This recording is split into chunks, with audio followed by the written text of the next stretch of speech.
We all know the standard holiday tableau. You have the humble stable, the local shepherds, a bright star hanging overhead, and three kings arriving on camels, all sharing a single quiet night. But this specific, unified gathering doesn't exist anywhere in the Bible. The modern nativity is a mashup. It stitches together two accounts written by two different authors, Matthew and Luke. These two authors focused on entirely different events and details to tell their versions of the story. To find the historical truth behind the holiday, we have to look past the familiar diorama and examine Matthew's cosmic mystery and Luke's bureaucratic puzzle as separate narratives.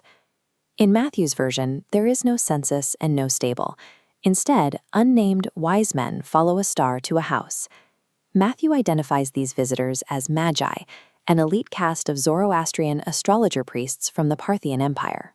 Their tradition involved tracking stars to interpret celestial events as political omens, bringing us to the phenomenon driving the narrative, the Star of Bethlehem.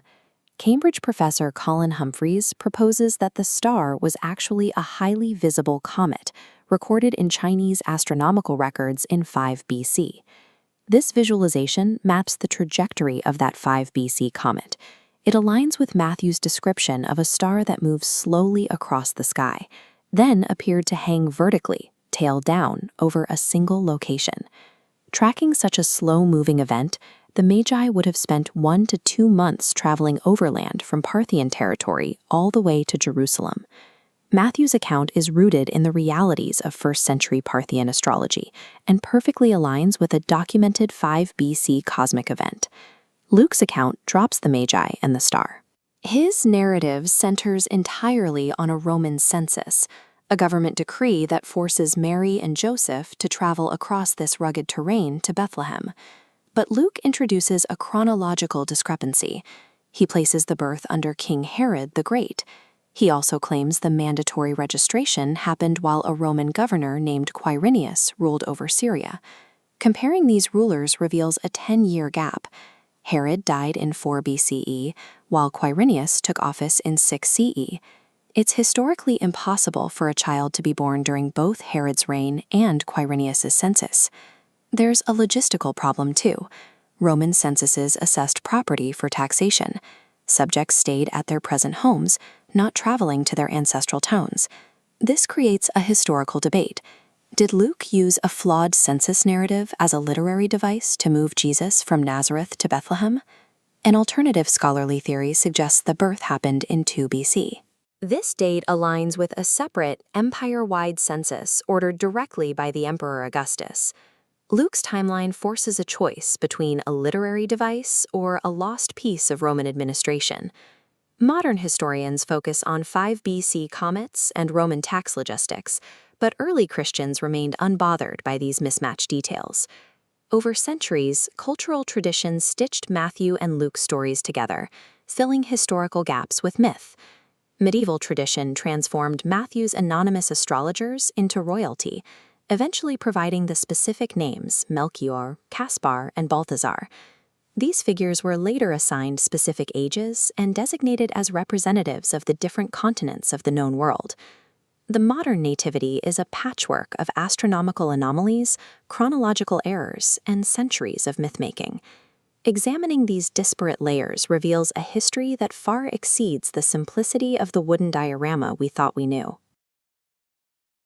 We tend to think of the past as a solid, immovable object, a timeline built out of dates, treaties, and facts recorded by diligent scribes. But the closer you look at those original records, the more they begin to resemble the mechanics of a modern social media firestorm. These sources give us some of our most enduring stories: a shadowy cult of hashish-smoking assassins, an incestuous Renaissance poisoner, and spontaneous chariot riots that toppled governments. These stories were physically carved and inked by rival kings, furious monks, and political enemies, individuals who were often the only ones with the tools to record their specific version of events. We're told that history is written by the victors. In reality, history is written by the most persistent narrators. Take the Nizari Ismailis of 11th century Persia. They were a secretive sect operating out of mountain fortresses like Alamut. In reality, they were highly organized diplomats, scholars, and engineers who built extensive libraries and negotiated complex treaties. Despite their small numbers, they consistently outplanned and outmaneuvered massive, well-funded empires. Because their rivals couldn't explain how they kept losing, they invented a narrative to save face. They claimed the Ismailis were a cult of mindless killers, driven fearless by smoking hashish before their missions. European crusaders eventually brought these campfire stories home. Over time, the word for the sect, Hashashin, mutated into the English word assassin. A political sect and a medicinal plant were branded with a 900-year stigma simply because medieval commanders refused to admit they were outplayed. Eleanor of Aquitaine was a geopolitical mastermind who ruled vast swaths of Europe, managed royal treasuries, and orchestrated military rebellions across the 12th century. Threatened by her independence, contemporary male chroniclers and the church focused their records on her character, describing her as a scandalous, seductive Jezebel who ruined the men around her. These writers reduced her lifetime of statecraft to stories of adultery and courtly love. By making her legacy about romance, they successfully neutralized the memory of her political power. 3 centuries later, Lucretia Borgia faced a similar erasure in Renaissance Rome. Lucretia was a capable diplomat and administrator, but because her family was universally despised, Roman gossip mills successfully rebranded her as an incestuous poisoner and a black widow. For these women, genuine political competence was overwritten by manufactured moral scandal, because a sensationalized character was easier for the record keepers to control than a powerful reality.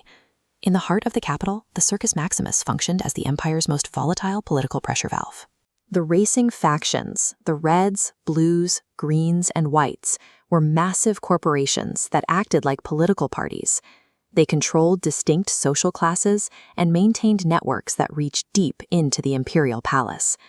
Many of the city's massive street riots were the result of intentional rumors planted by these rival factions to spark chaos and intimidate the ruling class. In Rome, the will of the people was frequently driven by manufactured gossip, weaponized by the Sanins to dictate imperial policy. The murderous assassin, the poison-obsessed Black Widow, the Jezebel Queen, these are the identities that survived the centuries. They exist because they are the surviving propaganda of people who felt threatened. Once a lie was set into ink or carved into stone, it took on the weight of an immutable fact. These records are the result of a centuries-long public relations battlefield. Looking at the past requires us to move beyond the simple question of what happened. The real question is, who wrote this down, and what did they gain by making us believe it? 2,000 years ago, a 12-year-old boy sits in the temple courts of Jerusalem, asking questions that leave religious scholars speechless. And then he walks out of the historical record into complete silence. Look at the timeline of the canonical Gospels. We see his birth, a marker at age 12, then a massive 18-year black hole. Out of nowhere, the timeline spikes. He emerges at 30 as a radical teacher, embarking on a 3-year ministry ending at the cross. Human beings hate a mystery. When the most famous person ever vanishes for nearly 2 decades, we refuse to accept the empty pages. Instead, we rush to fill the silence with elaborate, exotic legends. To understand the historical forces that actually shaped this Galilean carpenter, we first have to examine why we created these elaborate myths, and then strip them away to find the reality underneath. One of the most persistent theories places him thousands of miles to the east. The legend of Saint Isa claims the young man traveled the ancient Silk Road, eventually finding his way into the Himalayas. According to tales from hidden monastery scrolls, he spent these years studying alongside Buddhist monks, mastering techniques of meditation and the philosophy of nonviolence. Another popular archetype sends himself into Egypt. This is the image of the esoteric scholar, drawn from banned texts discovered buried in the desert sand centuries later. These alternative documents, known as the Gnostic Gospels, portray a highly mystical teacher. Instead of focusing on traditional Jewish law, this version of the figure speaks in riddles about inner knowledge and awakening spiritual consciousness. Both the Indian and Egyptian theories share a fatal flaw. a total lack of hard evidence placing a first-century Galilean anywhere near these distant mystery schools. We cling to the idea of the mystic Jesus because it offers a clean, elite explanation for his philosophy. It is much easier to imagine him learning peace in a remote monastery than developing it within the social reality of his actual hometown. Looking closer to home, some scholars point to the severe landscape of Qumran, home to an apocalyptic sect known as the Essenes. Many have argued the missing years were spent hiding here. The Essenes were strict isolationists. They withdrew entirely from a society they saw as corrupt, practicing obsessive ritual purification while preparing for a final cosmic war. The discovery of the Dead Sea Scrolls provided physical proof of their rigid, highly exclusive doctrines, fueling speculation that this is where he received his prophetic education. Yet when his public ministry began, he plunged directly into crowded streets, ate meals with despised tax collectors, and actively touched the unclean. By engaging directly with society, his documented actions move in the opposite direction of the Essene path. To find the actual man, we have to look at his actual job. The Greek Gospels call him a tekton.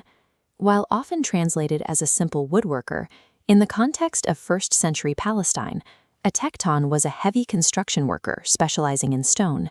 It was backbreaking physical labor. Right down the road from his village, Herod Antipas was constructing the sprawling Roman-style metropolis of Sepphoris. A local builder would have spent years hauling and cutting massive limestone blocks to raise these very foundations. He was also carrying a heavy domestic burden. With Joseph absent from the adult narratives, historical context strongly suggests the young man spent his 20s as the primary breadwinner, managing a large working-class household just to survive. All of this labor happened under the crushing weight of imperial occupation. Heavy Roman taxation stripped peasant farmers of their livelihoods, creating massive wealth inequality and a constant, simmering threat of violence. Rebellion was common, and the Roman response was methodical. Any young Jewish man walking the local trade routes would have regularly passed the empire's preferred method of executing dissidents. He survived physical exhaustion, navigated systemic poverty, and lived under constant imperial violence. The mind of this revolutionary was hammered out in a high-pressure crucible of poverty and political terror. Humanity continually invents its exotic origin stories because we are uncomfortable with the mundane. It is difficult to accept that a figure whose teachings outlasted the Roman Empire spent his prime years covered in dust, doing unglamorous work. He didn't need to travel the Silk Road to understand human suffering. His parables of lost coins, desperate widows, and corrupt judges were built by watching his neighbors barter for grain and struggle against an oppressive system in Lower Galilee. These 18 years functioned as a training ground for the mental and spiritual endurance required to challenge an empire. The silence in the record points back to the stone builder's workshop, suggesting that empathy and courage are built within the quiet, repetitive struggles of an ordinary life.